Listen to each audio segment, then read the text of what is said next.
Johnna Annabelle. Welcome to my home. Today we're going to be cooking with pork. So I'm going to be cooking a couple different things with you. First, we're going to do a ham shank, which is smoked, and it's going to make butter bean soup like Grandma used to make. And we're going to make a bacon cornbread with that.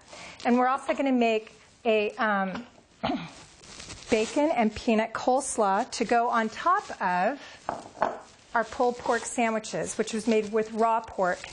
I'm also going to teach you the different cuts of bacon and how the differences between cured and uncured bacon and the different cuts of bacon and what you can use them for, and maybe save you some money by going with ends and pieces versus center cut. Hi, welcome back. I'm taking some end cuts and pieces and I'm just giving them a rough chop here, and we're going to put them on the stove over medium heat in a frying pan. I learned a long time ago that because I end up chopping most of it and frying it crisp to top soups and things like that, that I save a lot of money by getting the ends and pieces from my butcher. So what I do is I just go to the butcher and I ask him for end cut and pieces. You get a lot of thicker cuts of meaty portions, and I'll show you the difference between a center cut bacon and a ends and pieces. This is ends and pieces. This is your center cut. For example, this will come with your ends and pieces. It's a thicker, inconsistent piece. Of course, this wouldn't look pretty in a package. This is a smoked center cut piece of bacon. Nice, beautiful. They're all even, and they're all laid out, and most of it is due to packaging, not the flavor. So you can save a lot of money by going with ends and pieces. So we're going to put this on medium heat. If you have a little screensaver, set it over and let it go. So I'm going to come back over here and I'm going to show you a restaurant secret for bacon. Now, everybody tends to want to cook bacon on a stovetop in a frying pan. And the issue with that is that the heat is inconsistent and it ends up popping, and there's a lot of people that get bacon burns. So in a restaurant, you always wonder, how in the world do they get their bacon nice and crisp and even all the time? Well, they take a basic cookie sheet and they set their bacon out on the cookie sheet. There's no need to grease it, of course, because there's so much fat in bacon. It will not stick. So you just want to make sure that they don't overlap, and you're going to lay them out. You're going to put them in an oven at about 350, and it takes about 15 to 20 minutes. So if you're not good at remembering time, set a timer. So here we go. Now this particular bacon, this was raised by FFA student and smoked by a local butcher and given to me for the show. So I'm going to put it in the top rack there. And as you notice, I'm washing my hands every time I touch any kind of meat. You want to make sure that you get under your nails and wash your hands really well, because you don't want any cross-contamination. Because the next thing I'm going to be working with is your pork butt. Now, the difference between the bacon and the pork butt is a raw cut of meat. This is not cured, it is not smoked, it is just a raw piece of meat. So I choose the bone-in. Reason being is it tends to keep it a lot more tender and easier. I'm going to slide this out of the way, pull this forward. I make my own house seasoning. This is onion powder, garlic powder, a little bit of turmeric, salt and pepper, and you can find the recipe on my Facebook page, Cooking with Johnna. All the recipes here, you can always find them there. So what we want to do is we want to coat this relatively well with the house seasoning. So I put it in this glass pan so that I don't make a mess all over my counter. It makes it much easier to clean. And so we're going to really coat it very well with the house seasoning. This is going to be pulled pork sandwiches. Now, you can do a barbecue rub, things like that. You really want to rub them some. I know it looks funny, but you really want to get the seasonings in there. So we're going to do it again here. So like I said, it's onion powder, garlic powder, salt, pepper, and a little bit of turmeric. a little bit of cayenne. So that's my house seasoning, and whenever I refer to it, you can always find it on websites, the Food and Farm website. You can also find it on the Cooking with Johnna website or my Facebook page. So when it is done like this, we're going to set it aside because we're going to brown each side. The reason why we're going to brown it is because it locks in all the juices so that it gets nice and tender on the inside with a little bit of a caramelization on the outside. So here we are washing our hands again. We're going to give the bacon over here in the frying pan just a quick stir. You know, a long time ago, it used to be that the pork had to be salted and put in a smokehouse to preserve it. And that was necessary to keep from bacteria and things growing within and on the meat. But it has come through modern day that we don't really need to do that anymore because we have refrigeration. One of the things that I want to talk a little bit about is the difference between cured and uncured bacon. Ironically, cured is made with a chemical process, and uncured is not chemical. It is made with sea salt mostly. And there's a lot of controversy over it. If you're going to keep pork around for any period of time, then you're going to want to go ahead and get the cured. If you are like my family and pork is going to be gone relatively quickly, you can go ahead and get the uncured. And that is more of a natural process. Okay. So what I'm doing now is I'm going to cut up what I call my trinity. That is basic celery, onions, and carrots. And this is always going to be the base of a good soup. Now, the reason why I buy carrots with tops like this is because I also use the tops in my soup. It adds a lot of flavor, a lot of color, and it's very beautiful too. So I do not peel my carrots. The reason why I don't is because a lot of the nutrients are right there, and when you peel it, you just get rid of it. So just give it a nice scrub.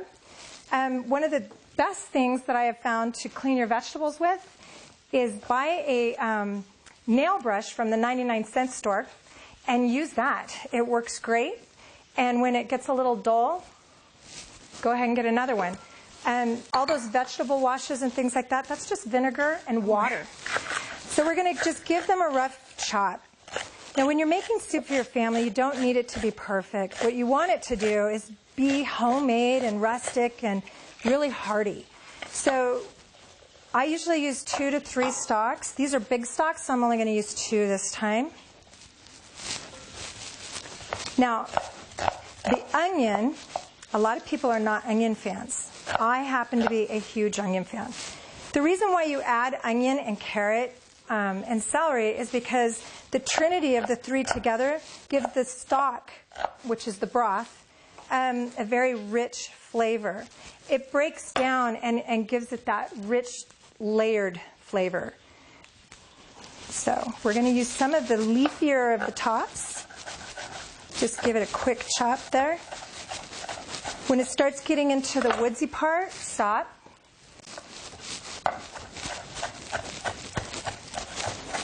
And again, things don't have to be perfect. Your family's going to be thrilled that it's homemade. My grandmother used to make this for my family quite often. And with cornbread, it is really good. And it's a meal that you can make, feeds a family of 6, with cornbread for about $6. That's $1 a person. You can't really do that anymore. And most of the time you'll get portions for leftovers for the next day. I'm going to do, that was a little bit of a small onion, so I'm going to do another onion. When you're cutting onions, there's no way, all these myths about making you not cry. I still cry, and I've been doing this for over 20 years. So there is no trick. I cut off the ends. I cut it in half. I take the top layer and I kind of pull it away. Then you have this. I lay it down flat. I cut about 1/2 inch to 1/4 of an inch long ways, and then I cut again. And then you have perfect, you don't have to re-chop it. The less you chop, the less you're going to cry. Now I'm using a Dutch oven for soup. You can use whatever you have as long as it's large enough. You always want at least 2 inches from the top so that it does not boil over. That's one of the things that you always want to make sure. And you're going to find that a lot of your family's old recipes, they don't use a lot of fancy ingredients. Salt and pepper and a couple key ingredients, and you're good. This is extra virgin olive oil. I'm just going to put a little bit at the bottom. I'm going to put it on about medium heat and toss in your veggies. Turn down the heat on this bacon a little bit. It's coming along nice. Hi, we're back. And I'm going to take this crisp bacon out. And I have a plate here lined with a paper towel for draining. Now, I'm one of those people that I never throw away the bacon grease. My grandmother had a grease jar, and she always kept the bacon grease, and I guess it's just old habits die hard. All right.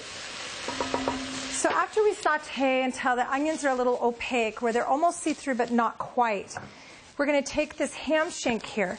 Now this is just part of the leg, and it is very meaty. You can see here that it is marbled with, not just fat, but the lining and the bone, and that gives it a lot of flavor. So what we want to do is we want to just stick it in here with the vegetables, and then we're going to take about 6 cups of water, and we're going to go ahead and toss that in. Now, that's about enough to just cover the ham shank. Now we're going to talk about the beans that I chose. Now, you can use just about any bean that you want. My favorite happens to be the large lima bean, or otherwise known as a butter bean. They're very rich, and they have a very distinct flavor. And if you don't like lima beans, don't already, wrinkle up your nose and say, ugh. You're going to love them. They're nice, they're sweet, and they break into this very smooth texture. So before you say you don't like them, at least give them a try for me. So these have been rinsed and gone through. Sometimes you always want to go through your beans because sometimes you find stones and things like that in them from the processing plant. Make sure that nobody bites into a stone. So we have rinsed them, washed them, and we're just going to sprinkle them around the ham shank. Now, you're going to wonder again why I didn't soak these overnight. Well, a lot of people still do that, and they think that it takes away a lot of the gases and things like that. Truth is that I've done it both ways, and I prefer the texture of when I do not soak them too long, because I really set this on the stove, and it's something that I simmer for about 4 hours. So what I want to do is I want to incorporate that smoky ham shank in with my beans. So I'm going to go ahead and cover this, and I have it on a medium-high heat. And once it starts to boil, I'm going to turn it down very low. And it's going to simmer for about 4 hours. Now, you can put it in a crock pot if you're a crock pot kind of person. It'll still do the same thing, and when you come home from work, it'll be all done for you. So I'm going to go ahead, though, and set this on my back burner so I can get it out of the way. Move this bacon grease over here, and I'm going to pull forward another frying pan. So when you're doing this, it is not necessary. You don't have to brown the sides before you put it. I'm going to use a crock pot for this today. You actually do not have to brown both sides, but I find that it gives that caramelization and a little bit more texture to it, and it gives it a second layer or a flavor that you're looking for. So again, I have my olive oil, and you just want a little bit in the pan. And you want to wait until you can feel the heat coming up from the pan. If you put something into brown before your pan is hot, it's not going to do its job.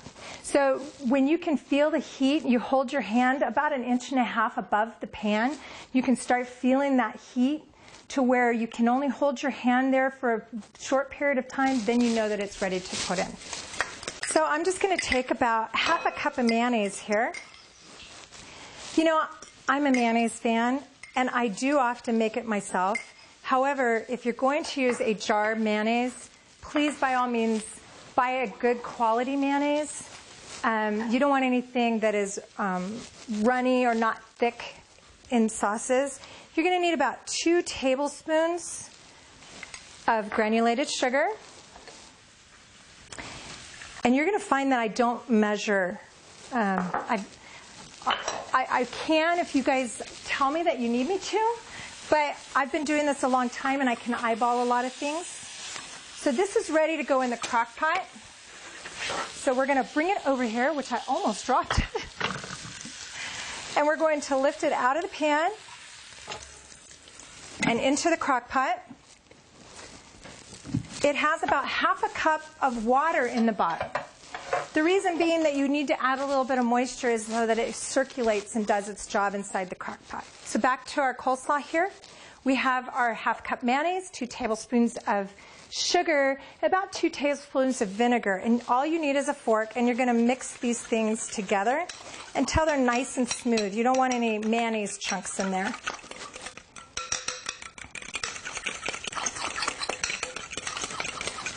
And I thought I set the salt and pepper out, but I'm going to grab it real quick. One of the things that I grew up on was pulled pork sandwiches and coleslaw. So it was one of those things that my family had a lot. I have found that I'm a big fan of this pink Himalayan salt. If you have just regular kosher salt, whatever you like, go ahead and use it. But if you haven't tried some of these things, you should try them. They're pretty great. So you have salt and pepper.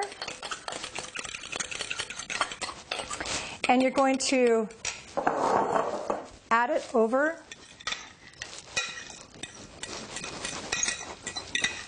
I'm going to grab a spatula so I don't waste anything there. The other nice thing about soups in the crock pot and on the stove is that your family will really look forward to dinner because they can smell it all day long, especially on a weekend where everybody's busy and they're doing their own things. They come home and dinner's done. So we're going to just mix this in until it's nice and coated. Now, coleslaw by itself is pretty darn good. You can never go wrong. But, you know, at my restaurant, one of the things that I served as a side was my peanut bacon coleslaw. And I've had a lot of people ask me for the recipe, and this is how simple it really is. So this is dry roasted peanuts. And yes, they are salted. You're going to chop them up fine. And I add about a little bit over a handful. Now, I know that some of you guys have some big hands, so pretend that, you know, my hand size, not always your hand size. And then we're going to take some of this bacon that we crisped up. You know, like I said, if you're going to be chopping up your bacon, go for the ends and pieces. It's about half the cost, so it's really worth it. And again, I'm going to add about, let's add a little bit more than a handful. Now, on top of your pulled pork, if you get a nice bun that's soft and nice, high quality, you're going to be really pleased with this. So here is the coleslaw. Soup is going, and the bacon is now done. So again, we want to drain the bacon.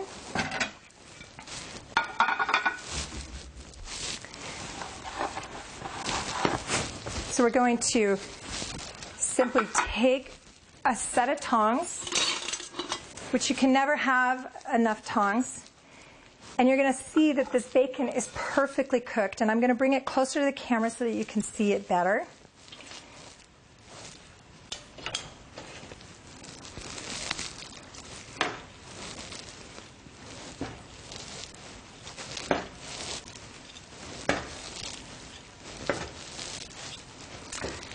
Much easier. There's no splatter. There's no mess on your stove. And believe it or not, because the high ends of the cookie sheets, you really don't get a mess inside of your kitchen either. So there's the bacon. Oh, here's the bacon. So that's going to cool off right there. And that's your center cut, pretty cut of bacon. So we're going to put this in the refrigerator, and it's going to set and marry together so that you can put it on top of your pulled pork sandwiches here in a little bit. Hi, welcome back. Okay, so people laugh at me because I have mason jars all over my house. I have every size of mason jar. I don't really like plastic. Plastic seems to emit different gases, and there's all this controversy about what ingredients and what's safe to microwave and what's not. Mason jars, take the metal lids off or use a plastic lid. You can microwave it, you can freeze it. It's great to store things in, and you're not opening a bunch of containers looking for something because you can see everything. And I'll show you my pantry here in a minute. Even my spices are in mason jars, my cereals, all my nuts, all my things that I cook with. Makes it super easy. I go to my pantry, I see what I have, I can grab it really quick. It makes my preparation a lot easier, makes my cleanup easier, and they're all dishwasher safe, and it's super easy. When I personal chef for people, they get pretty addicted to the mason jars too. They start going into your bathroom for your cotton balls and your Q-tips, and pretty soon you're storing everything you can imagine in a mason jar. So when they go on sale, I always pick up a couple cases, honestly, and I'm always giving away food. When people are sick, you can fill a mason jar full of soup, take it to your neighbor when they're sick. So this is going to go in the fridge, and it's going to be the topping for your pulled pork sandwich.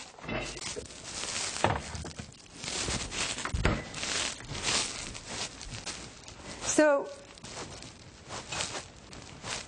when you're cooking the bacon in the oven, you want to make sure that you check it often, because once it gets to this crisp state, you don't want to overcook it. It'll turn dark, and you won't be able to use it very well.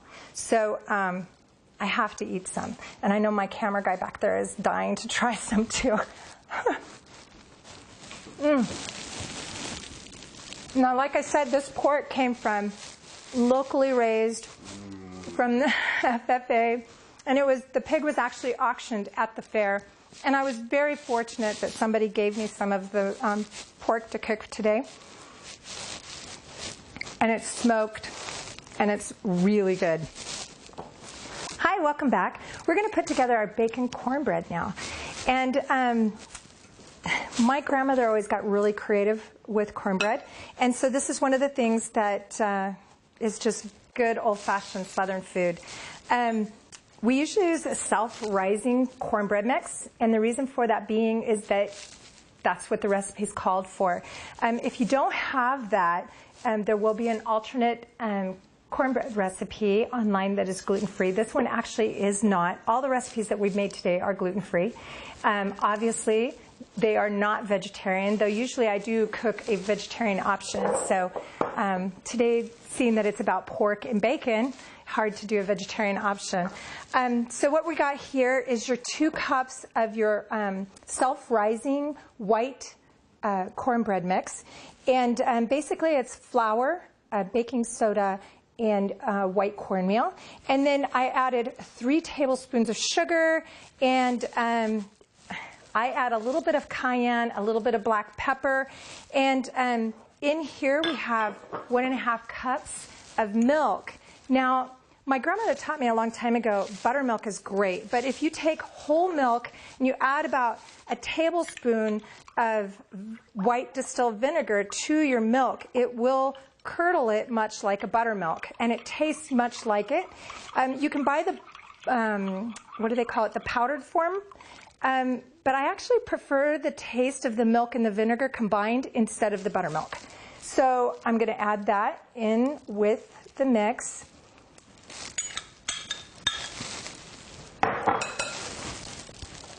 And it asks for 1/2 cup of vegetable oil. And then 1 egg. Now you always want to break up the yolk when you're baking, so kind of mix it in there. And you'll notice when I pour things in, I pour it into a small spoon. The reason being, if you throw it in, sometimes it makes a big splash, makes a big mess. So kind of prevents it from doing that. So we're going to mix it in here. And we're going to let this set while we finish combining the other ingredients.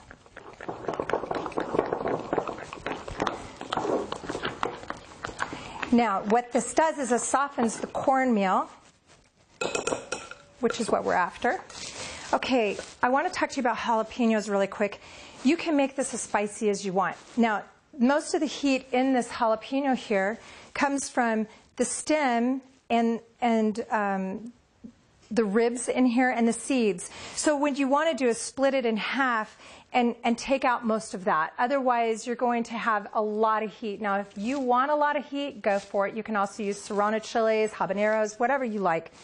I usually use half of a jalapeno in mine, and then I use about a handful of chopped red pepper, and I do that because you want to add color.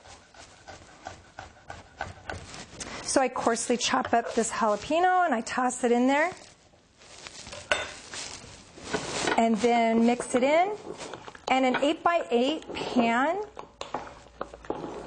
I have it slightly greased with a little bit of our bacon grease that we preserved before. And we're going to go ahead and we're going to add about half a cup of our crisp bacon. Now this was the ends and pieces, and you get these really nice chunks of meat in there. We're going to mix that into our corn batter here. Okay, so we have our spatula. We're going to go in here and we're going to pour in our mixture. This is going to go great with the ham hock and beans that are on the stove behind me. So if you were cooking it in the crock pot, this you would make when you got home. You put it in an oven for 350 for about 20-25 minutes, or until your toothpick test comes out nice and good. Toothpick test, you just stick a toothpick right in the middle, or a wood skewer, and you pull it out, and if it comes out clean, your cornbread's done. So it usually takes about 20 to 22 minutes. So thank you for joining us today on our pork butt bacon episode. I look forward to having you back in my kitchen next time. And until then, have a great week.